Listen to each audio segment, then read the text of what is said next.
Lecture number 5 class second year statistics chapter number 16 हमने शुरू किया हुआ है, जिसका नाम है टाइम सीरीज़। और हम सेकुलर ट्रेंड की मेजरमेंट पढ़ रहे हैं।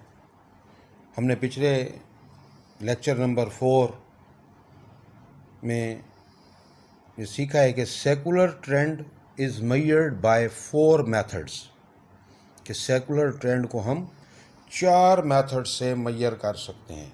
There are 4 methods to calculate the secular trend. Number 1, free hand curve method.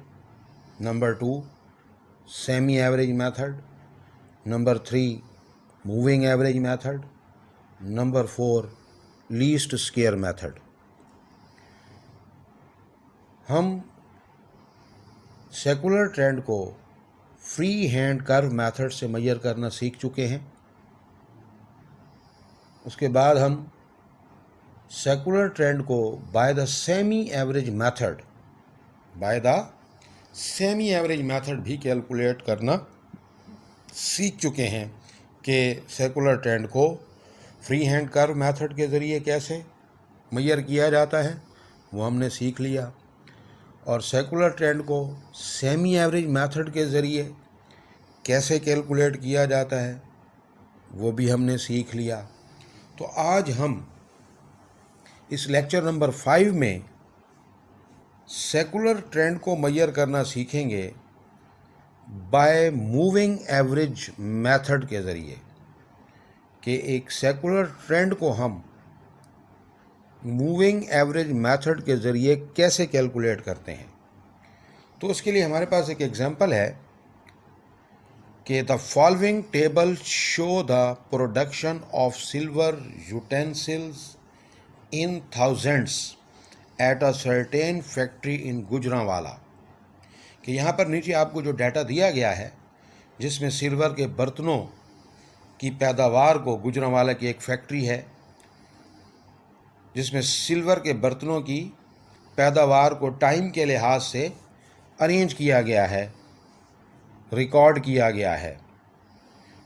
तो ये टाइम सीरीज़ डाटा है, क्योंकि टाइम सीरीज़ की डेफिनेशन ही यही है कि ऑब्जर्वेशंस को, वेरिएबल की वैल्यूज़ को with accordance of the time जब रिकॉर्ड किया जाए, that is called time series data. तो यहाँ पर गुजरांवाला की एक सिल्वर के बर्तन बनाने वाली फैक्ट्री है, उसकी सालाना पैदावार को यहाँ रिकॉर्ड किया गया है। तो ये एक टाइम सीरीज़ डाटा गिवन है। देखें, ईयर्स 1970, 1971, 1972, 1973, 1974, 1975, 1976, 1977। 1970 टू 1977 तक ये आपको ईयर दिए गए हैं, और इन सालों में हर साल बर्तनों की जो पैदावार है वो यहाँ अरेंज की गई है विथ सक्सेसिव टाइम पीरियड। तो यहाँ पर जो ऑब्जर्वेशंस हैं, जो वैल्यूज़ हैं, वो है जी यूटेंसिल, जिन्हें टाइम के लिहाज से यहाँ अरेंज किया गया है। That is called time series data. तो ये हमारे पास एक टाइम सीरीज़ डाटा है। 1970 में 170,000 पैदावार हासिल की गई, 154,800 पैदावार हासिल की गई, 1972 में 156.5 पैदावार हासिल की गई, 158.9 1973 में, यानी कि 1973 में 158.9,000 पैदावार हासिल की गई, 1974 में 140.3,000 पैदावार हासिल की गई, 1975 में 154.2 पैदावार हासिल की गई, 160.7,000 1976 में पैदावार हासिल की गई, 1977 में 178.3 पैदावार हासिल की गई। तो यहाँ गुजरांवाले के एक बर्तन बनाने वाली, सिल्वर के बर्तन बनाने वाली जो फैक्ट्री है, उसकी सालाना पैदावार को यहाँ अरेंज किया गया है। तो ऐसा डाटा जिसे वेरिएबल की वैल्यूज़ को टाइम के लिहाज से अरेंज किया जाए, उसे हम टाइम सीरीज़ डाटा कहते हैं। तो लिहाजा अब हम इस टाइम सीरीज़ डाटा पर सेकुलर ट्रेंड को मेजर कर रहे हैं by the moving average method. तो इसलिए कहा गया कि कैलकुलेट 3 ईयर मूविंग एवरेजेस। अब हमने यहाँ पर क्या करना है, 3 ईयर मूविंग एवरेज फाइंड करनी है इस डाटे पर। तो 3 ईयर मूविंग एवरेज में सबसे पहले जो हमारे पास ये जो डाटा गिवन है, हम इसको लिखेंगे, ये ईयर्स को टी से ज़ाहिर किया जाता है, टाइम को, और ये जो ऑब्जर्वेशंस होती हैं इन्हें हम वाई से ज़ाहिर करते हैं।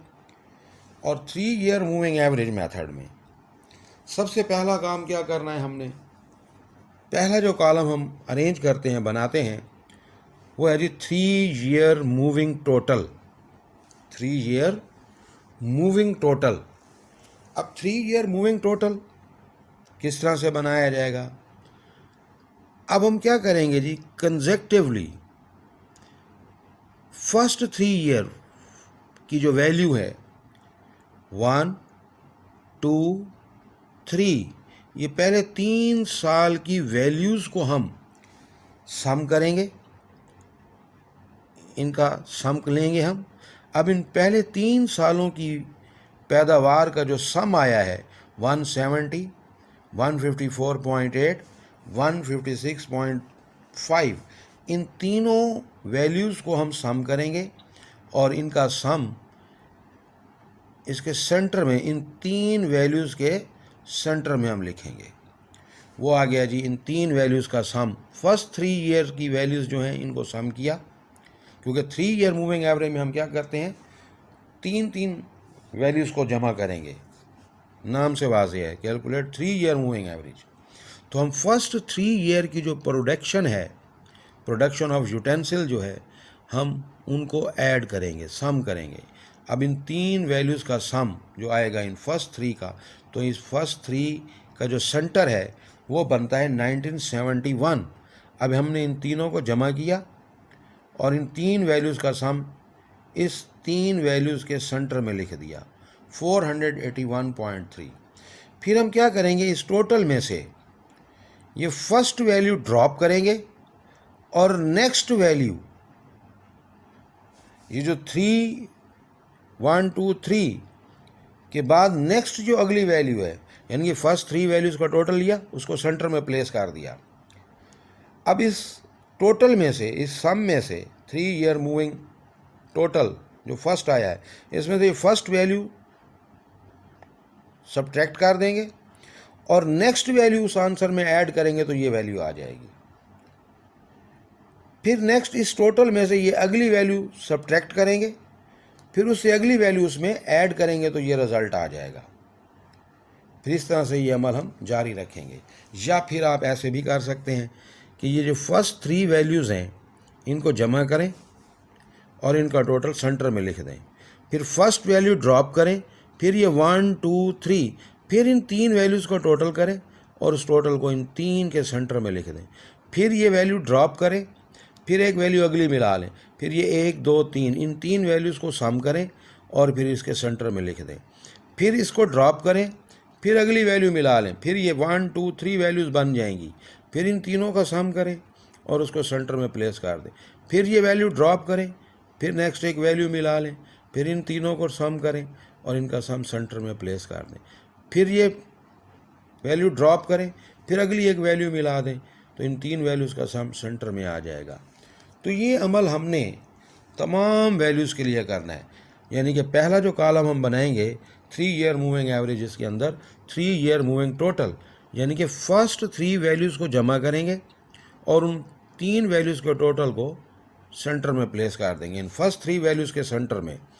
फिर फर्स्ट वैल्यू ड्रॉप, फिर अगली वैल्यू इंक्लूड, फिर देखिए आपके पास 3 वैल्यूज़ बन जाएंगी, फिर इन 3 को सम करेंगे, सेंटर में प्लेस कर देंगे, फिर इसमें से इन 3 में से इस पहली वैल्यू को ड्रॉप, फिर नेक्स्ट अगली वैल्यू मिला लेंगे 1, 2, 3, फिर इन 3 वैल्यूज़ का टोटल सेंटर में, फिर ये वैल्यू ड्रॉप, फिर ये 1, 2, 3, इन तीनों को सम करेंगे, सेंटर में प्लेस, फिर इस वैल्यू को ड्रॉप, फिर अगली वैल्यू इंक्लूड कर लेंगे, फिर इन तीनों को सम करेंगे, सेंटर में प्लेस कर देंगे, फिर इसे ड्रॉप करेंगे, फिर एक अगली वैल्यू इंक्लूड कर लेंगे 1 2 3, फिर इन तीनों को सम करेंगे, टोटल सेंटर में आ जाएगा। तो इस तरह से ये हमारे पास एक कॉलम बन जाएगा 3 ईयर मूविंग टोटल।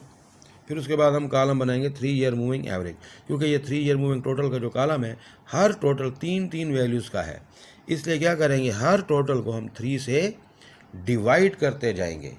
अब देखिए फर्स्ट टोटल क्या है 481.3, इसको 3 से डिवाइड किया तो 3 ईयर मूविंग एवरेज 160.43। फिर नेक्स्ट टोटल को 3 से डिवाइड किया, फिर ये रिज़ल्ट आ गया। फिर नेक्स्ट टोटल को 3 से डिवाइड किया तो ये रिज़ल्ट आ गया।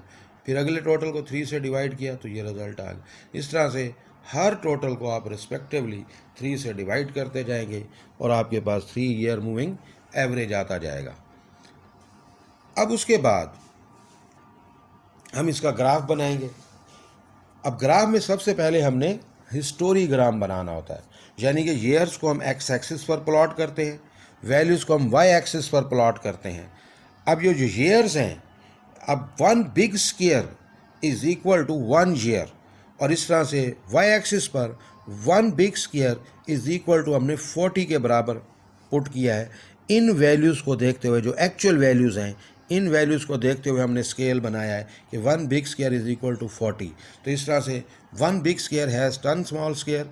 तो इस तरह से हर बड़े खाने का जो एक छोटा खाना है वो 4 के बराबर होगा। तो अब हम क्या करेंगे, मुनासिब स्केल लेते हुए हमने एक्चुअल वैल्यूज़ को ग्राफ पेपर पर प्लॉट कर रहा है। अब देखिए फर्स्ट वैल्यू है ईयर की 170, तो 1970 के सामने 170 यहाँ आएगा। रीड करने पर ये रिज़ल्ट आ गया फर्स्ट। फिर उसके बाद नेक्स्ट ईयर की वैल्यू 154, ये हम मुनासिब स्केल लेते हुए 154 ये आ जाएगा, ये हम डॉट लगाएंगे। फिर उसके बाद 156, फिर ये आ जाएगा। फिर अगले साल के लिए 158, ये यहाँ आ जाएगा 158.9। फिर उससे अगली वैल्यू 140, फिर ये आ जाएगी 140। फिर उसके बाद अगले साल के लिए 154.2, ये हम रिस्पेक्टिवली प्लॉट करते जाएंगे इन डॉट्स को। फिर एक डॉट को दूसरे डॉट के साथ हम जॉइंट करते जाएंगे बाय द स्ट्रेट लाइन। तो इस तरह से हमारे पास एक हिस्टोरीग्राम बन जाएगा। तो ये हमारे पास हिस्टोरीग्राम यानी कि एक्चुअल वैल्यूज़ का हमने ग्राफ बना लिया। उसके बाद ये जो 3 ईयर मूविंग एवरेजेस हमारे पास आई हैं, फिर इन 3 ईयर मूविंग एवरेजेस को हम रिस्पेक्टिवली हम प्लॉट करते जाएंगे, जिस तरह से हमने इन एक्चुअल वैल्यूज़ को प्लॉट किया है। अब 1971 की ट्रेंड वैल्यूज़ क्या आई है 160.3, 1971 के सामने 160.3, ये अप्रॉक्सीमेटली यहाँ डॉट लगाएंगे।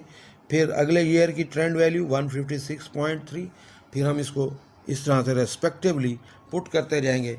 फिर इस तरह से 1 पॉइंट को एक दूसरे पॉइंट के साथ हम जॉइंट करेंगे, जिसे हमने रेड लाइन से ज़ाहिर किया हुआ है। तो ये हमारी 3 year moving average trend line आ जाएगी। और ये हमारे पास जो ब्लैक नज़र आ रही है ये ऑब्जर्व्ड वैल्यूज़ हैं, यानी कि हिस्टोरीग्राम है। तो लिहाजा अब जब हम 3 ईयर मूविंग एवरेज के लिए जब ग्राफ बनाएंगे तो सबसे पहला काम क्या करेंगे, इन एक्चुअल वैल्यूज़ को यानी कि इनका हिस्टोरीग्राम बनाएंगे।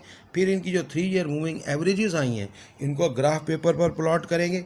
तो इस तरह से हमारे पास 3 ईयर मूविंग एवरेज कैलकुलेट हो जाएगा और ईयर टू ईयर ये चेंज मैयर कर रहा है। अब 3 ईयर मूविंग एवरेज में फर्स्ट वैल्यू और लास्ट वैल्यू मिस होंगी। अब 3 ईयर के बाद इस तरह से हम 5 ईयर मूविंग एवरेज भी फाइंड कर सकते हैं, 7 ईयर मूविंग एवरेज को भी फाइंड कर सकते हैं, 9 ईयर मूविंग एवरेजेस को भी फाइंड किया जा सकता है। इसी तरह से 4 year moving average, 2 year moving average, 6 year moving average को भी कैलकुलेट किया जा सकता है। तो लिहाजा आज हमने सेकुलर ट्रेंड को मैयर किया by the moving average method. तो मूविंग एवरेज मेथड में आपने देखा कि ये जो टाइम सीरीज डाटा होता है इसमें हम सबसे पहला काम ये करते हैं 3 ईयर मूविंग टोटल बनाते हैं। फिर उसके बाद 3 ईयर मूविंग टोटल को कैसे हासिल किया जाता है वो हमने सीखा कि फर्स्ट 3 वैल्यूज़ को हम सम करेंगे और फिर उनका सम इन फर्स्ट 3 के सेंटर में प्लेस करेंगे। फिर उसके बाद फर्स्ट वैल्यू ड्रॉप करेंगे, फिर नेक्स्ट एक वैल्यू मिला लेंगे, फिर आप देखेंगे कि 1 2 3 वैल्यूज़ ये बन जाएंगी, फिर इन तीनों का टोटल सेंटर में प्लेस, फिर इसको ड्रॉप करेंगे, फिर एक अगली शामिल कर लेंगे, फिर ये देखें 1 2 3 वैल्यूज़ बन जाएंगी, फिर इन तीनों का टोटल करेंगे, सेंटर में प्लेस करेंगे, फिर इन तीनों में से ये फर्स्ट को ड्रॉप करेंगे, फिर नेक्स्ट अगली वैल्यू मिला लेंगे 1 2 3, फिर इन तीनों को सम करेंगे, टोटल सेंटर में आ जाएगा, फिर इन तीन में से फर्स्ट को ड्रॉप करेंगे, फिर नेक्स्ट अगली वैल्यू मिला लेंगे, फिर इन तीनों को सम करेंगे, टोटल सेंटर में प्लेस, इन तीनों के सेंटर में प्लेस, फिर इस फर्स्ट वैल्यू को ड्रॉप करेंगे, फिर इन तीनों को जमा करेंगे, टोटल सेंटर में प्लेस कर देंगे। आप देखेंगे इस तरह से हमारी बिगनिंग और लास्ट वैल्यू मिस हो जाएगी। फिर उसके बाद हमें अगला कॉलम बनाना है 3 ईयर मूविंग एवरेज का। तो हर टोटल क्योंकि 3 वैल्यूज़ का है 3 पर डिवाइड करते जाएंगे। इस तरह से हमारे पास 3 ईयर मूविंग एवरेजेस आ जाएंगी। तो इस तरह से हमारे पास ये सेकुलर ट्रेंड मैयर हो जाएगा। फिर हमने ग्राफिकली भी देखा कि एक्चुअल वैल्यू से ये जो मूविंग एवरेजेस हैं इनका जो डिफरेंस आपको नज़र आ रहा है, तो ये एक चेंजेस को जाहिर कर रहा है कि वक्त के साथ साथ जो बर्तनों की पैदावार है उसमें क्या चेंज आया है। तो इस तरह से हम 3 ईयर जिस तरह से हमने कैलकुलेट किया सेकुलर ट्रेंड को मेजर करने के लिए 3 ईयर मूविंग एवरेज, तो 5 ईयर मूविंग एवरेज भी इसी तरह से सिमिलर है, 7 ईयर मूविंग एवरेज भी इसी तरह से सिमिलर है। तो नेक्स्ट इंशाल्लाह हम ये 4 ईयर 5 ईयर ये सीखेंगे कि सेकुलर ट्रेंड को 5 ईयर 4 ईयर मेथड से कैसे मेजर किया जाता है।